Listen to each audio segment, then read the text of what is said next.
जंगल में इस बार संतरे के पेड़ बहुत ज्यादा उगे थे। जहाँ भी देखो वहां पर सिर्फ संतरे ही संतरे लगे हुए थे।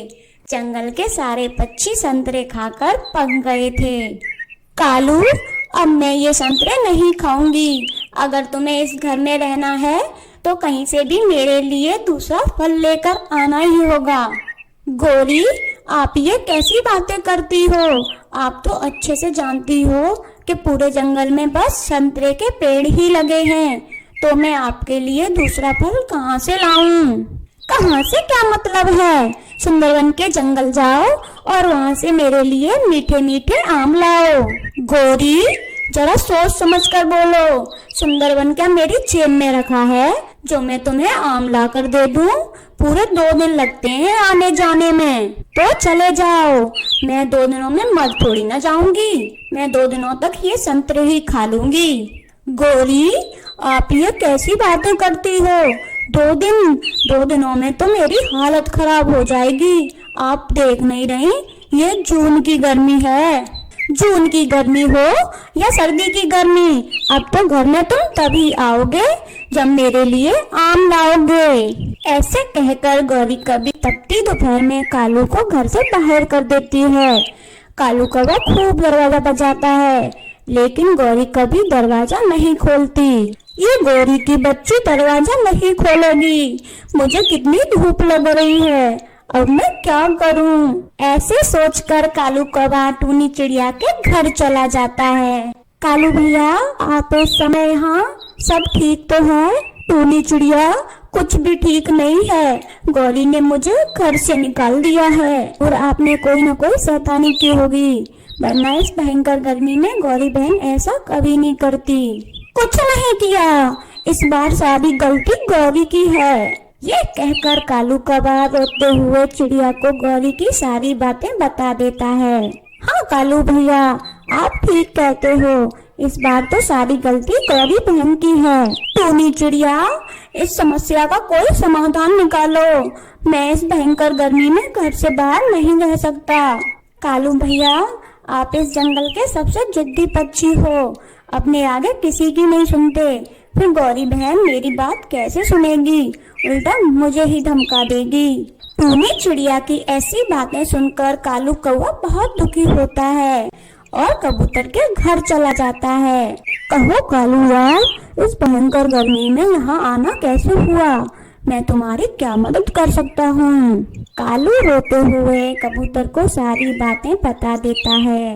प्लीज कबूतर, मेरी पत्नी को मेरे साथ आकर समझा दें। वो मुझे घर के अंदर नहीं आने दे रही। मैं इस भयंकर गर्मी में कहाँ जाऊंगा? गौरी किसी की बात नहीं सुनती, परंतु तुम इतना कह रहे हो तो मैं चलता हूँ तुम्हारे साथ और समझाने की कोशिश करूँगा। कबूतर की यह बात सुनकर कालू कौवा खुश हो जाता है और खुशी खुशी उसके साथ अपने घर आने लगता है। गौरी, दरवाजा खोलो, मैं हूँ कबूतर, किसी काम से आया हूँ। मैं सब जानती हूँ कि तू किस काम से आया है यहाँ। वो कालू तेरे घर जाकर खूब रोया होगा, परंतु मैं किसी की नहीं सुनने वाली। मुझे बस आम खाने हैं, संतरे नहीं खाने। मैं गर्मी में यहाँ वहाँ भटक रहा हूँ। गौरी प्लीज दरवाजा खोल दो, मैं गर्मी में यहाँ वहाँ भटक रहा हूँ। इस तरह कालू कौवा खूब मिन्नतें करता है, लेकिन गौरी कभी दरवाजा नहीं खोलती। मैंने तो पहले ही कहा था, तेरी पत्नी किसी की नहीं सुनती। चल यार, ठीक है, अब मैं चलता हूँ, मुझे भी बहुत तेज प्यास लगी है। ऐसे समझाते हुए कबूतर भी वहाँ से चला जाता है। अब तो कालू कौवा बहुत दुखी था कि वो कहाँ जाए। अब मैं कहाँ जाऊँ? टूनी चिड़िया का घोंसला तो बहुत छोटा है, ऊपर से उसके छोटे छोटे 4 बच्चे। कबूतर की पत्नी भी मुझे अपने घर में नहीं रहने देगी। मैं मिट्टू तोते के घर चला जाता हूँ, वो तो अकेला है। ऐसे कहकर कालू कौवा मिट्टू तोते के घर की तरफ निकल जाता है। दोपहर का समय था, सूरज बिल्कुल सर के ऊपर था। कालू कौवे को सिर्फ मिट्टू तोते पर ही आस थी। मिट्टू यार, दरवाजा खोलो, मैं आया हूँ कालू, बहुत गर्मी लगी है। कालू काफी देर तक दरवाजा खटखटाता है, परंतु दरवाजा नहीं खुलता। तभी उसके पास वाला पक्षी अपने घर से बाहर आता है। सारी की सारी नींद खराब कर दी बेवकूफ ने।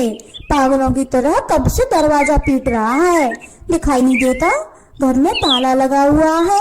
मिट्ठू तोता अपने फूफे के घर गया है, अब तू भी यहाँ से भाग। वो अनजान पक्षी कालू कौवे को बहुत बुरी तरह से धमकाता है। बेचारा कालू कौवा तो डर जाता है।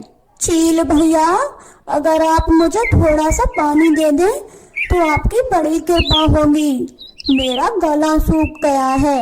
अरे रे, मुझे क्या मूर्ख समझा है जो मैं तुझे अपना पानी दूं? अब भाग यहाँ से, वरना डाल से नीचे फेंक दूंगा। अनजान पक्षी की ऐसी बातें सुनकर कालू कौवा तुरंत ही दूसरी डाल पर बैठ जाता है। गोरी, आपने ये बहुत बुरा किया, मुझे कहीं से पानी भी नहीं मिल रहा पीने को। अब मैं बड़ी नदी से पानी पी सकूं, इतनी हिम्मत भी नहीं बची। इस तरह से कालू कौवे को तेज गर्मी में अपने लिए आसरा ढूंढते ढूंढते 2 दिन बीत जाते हैं, परंतु उसे कहीं भी आसरा नहीं मिलता। मैं कहाँ आ गया हूँ? अब तो किसी पक्षी का घर भी नहीं दिखाई पड़ता जिससे मैं मदद मांग लूं। ऐसा सोचकर कालू कौवा तेज धूप में उड़े जा रहा था कि तभी उसे चक्कर आने लगते हैं और वो जमीन पर गिर जाता है। कबूतर भैया, सुना है आपने इस गर्मी में गौरी ने कालू को घर से भगा दिया था। पता नहीं ये गौरी कभी ये बच्चों जैसी जिद करना कब छोड़ेगी। हाँ टूनी बहन, मैंने भी बहुत समझाया गौरी को, परंतु उसने कालू को घर से अंदर नहीं आने दिया। परंतु मेरी भी एक ना सुनी उस गौरी की बच्ची ने। क्या कहा? कालू भैया को अभी तक अंदर नहीं आने दिया? अब तो बुला ही लिया होगा, वरना इस गर्मी में कालू कब का मर जाता। चलो कबूतर भैया, हम गौरी के घर जाते हैं और पता करते हैं कि कालू भैया घर में है या नहीं। फिर वे दोनों गौरी के घर जाते हैं, लेकिन गौरी कभी तो दरवाजा नहीं खोलती। वो अपनी जिद के आगे कोई भी बात नहीं सुनती। कबूतर भैया, हमें कालू भैया को ढूंढना ही होगा, वरना वो इस भयंकर गर्मी में मर जाएंगे। ऐसे कहकर वे दोनों कालू को ढूंढने निकल जाते हैं।